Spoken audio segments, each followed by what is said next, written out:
Hey Facebook friends and family, I wanted to show you, a lot of you asked for pictures of my first granny square afghan that I've crocheted, and I wanted to do a video just because there was a few things I wanted to explain. So I just started crocheting 6 weeks ago.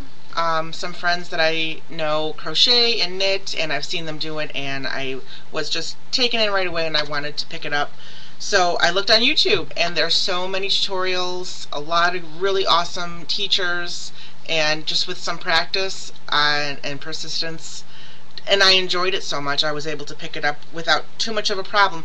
So one of the first things that I started to make were granny squares, and I enjoyed doing them. But I can tell when I started, I could tell the squares that I started early on because the tension is not as tight. They're floppier and they're looser. I can tell which ones I did later on. So this project has turned into, I'm not crazy about it, but it's just going to go on my bed. It's not super big. It's just going to go at the foot of my bed. And the way that I connected the granny squares, I don't know that I'll do it this way again. I did a flat braid join. Gives you the kind of a lacy effect, which looks nice, but my corners are all jacked up. Some are worse than others. I'm not going to point it out for you. So since you can just see it at this distance, it doesn't look too bad. It is 32 squares, 4 by 8 or 9, whatever 32 would be. And I put on a single crochet border. I did 3 rows, and on the short ends I'm not quite done with it. I'm adding this purple, and then I'm going to do some more rows of white. Well, it's not white, I don't know what it is. It's kind of ugly.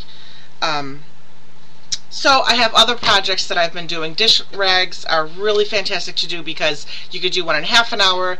It's instant gratification. You're able to make something beautiful and be done, and that's a really great feeling. So I've made quite a few of those. I'm going to do another afghan for my home, a much bigger one. I've got 8, they're not reams, they're skeins of yarn, and so I'm looking forward to doing that. It's going to be a continual